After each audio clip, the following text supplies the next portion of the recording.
So today I'm going to do the third episode in our soaping series, and it's on hot process soap making. I already have started the crock pot, and it's currently, the oils and fats are melting. Coconut oil and lard is in there melting. Of course, the olive oil is already in there, but it's already liquid. So this will take a while. So instead of just having it very uninterestingly watching that melt, I'm going to shut it off and do some other things and come back, and I will show you the rest of the process when this is all melted. Alright, so I'll see you in a little bit.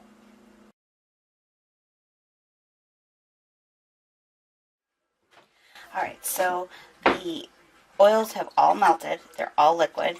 I prepared the milk and lye solution over here. So I'm going to add that to the oils and stir it. Just a second. There we go. Find something to put that. Alright, so I'll take the spatula out. I'll probably use that again later. And I'm going to pour the melted coconut, lard, and the olive oil. Or, I'm sorry, that's what I have in the crock pot, and I'm pouring the milk and lye solution into the crock pot.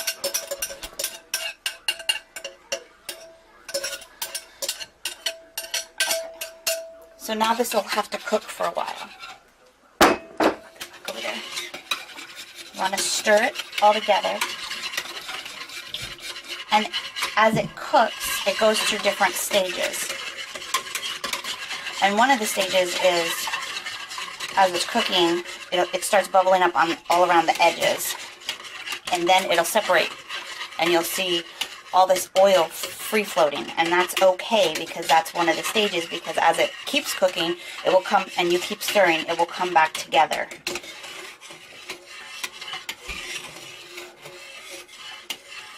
Alright, so that's good for a while. One thing you have to be really careful of, and not get distracted while you're doing this, because you want to make sure you keep an eye on it. I mean, you can do other things, but stay close to it and keep an eye on it, because if you have a bigger batch, I did a half batch in this because I'm only doing a little bit, and I didn't want it to have a problem if I get distracted, because it will cook and the level rises as it cooks, and I've had it go right over the sides, and it makes a huge mess. So you don't want that, so make sure you keep a good eye on it as it's cooking. And just stir it every once in a while and watch it. What you're looking for is it to get to kind of a mashed potatoes consistency. I didn't worry about how fast I added the lye to the milk, because in hot process, it's going to turn a bright yellow color anyway, so you don't have to worry too much. But at the end, it will be a tannish brown color in the hot process. And I'll give you a look at this, and then I'll let it cook for a while and come back and show you the next part. So see, it's pretty bright yellow, not too bad. And we'll just let that cook for a while.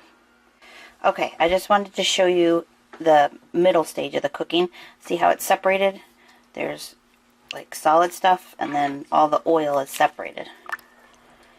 So I'm just going to give it a good stir and let it go back to cooking.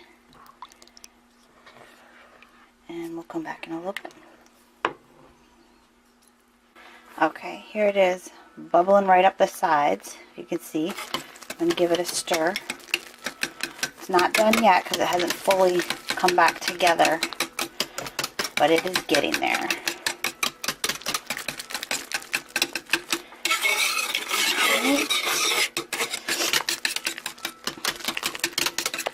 And it's getting that brown color.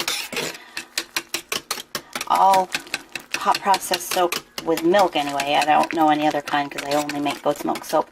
But all the hot process goat's milk soap I've made always turns this color. Turns brown. You can get a nice light white color with the cold process soap, depending on the essential oils you use, but it's always going to turn brown here with the hot process. But that's that, and it's getting close. Shouldn't be too much longer when it'll be time to add the essential oils and then put it in the mold, and it'll be done. Okay, so it's gotten to the mashed potato stage, so it's kind of thick. I'm going to pour in the essential oil mix real quick. It's fir needle, cedarwood, and just a little bit of peppermint. Shut that off. And it'll get even thicker after I put this in. Can you see this? Okay. And then when that's done, you have to pour it right into the mold as quick as you can, because it gets really thick and it's really hard to move it around after a little while. Alright, let's see if I can do this. I can do this without making a mess. I'm gonna have to do this.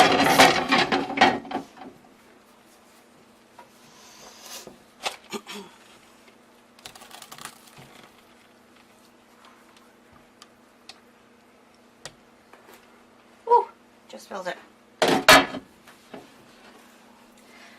I'm just gonna even it out a little bit and then just let it go. Some people get fancy, swirl the top, whatever, but I'm not gonna do that. I'm just gonna let it go. And then I'll leave that in here till it hardens for a day or two, and then take it out, and it should be ready to use pretty much right away. A little bit of that soap that's not incorporated, or oil that's not incorporated, I'll have to, hopefully that'll fix itself. Okay.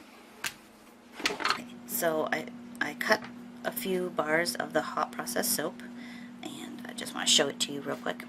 See, it's kind of lumpier around the edges. It's pretty smooth here. It's a very hard bar, like you can't put a dent in it already. Like with cold process, a lot of times you can put your fingerprint in it until it cures a while. It's still a little tacky, sticky, so after I cut the whole thing, I'll let it air out for a few days, probably a couple days, to get it dried up, and that's pretty much all there is. I'm sure a lot of people that do hot process soap all the time would do much better, but I'm not very good at hot process because I don't do it very often. But that's all there is to it.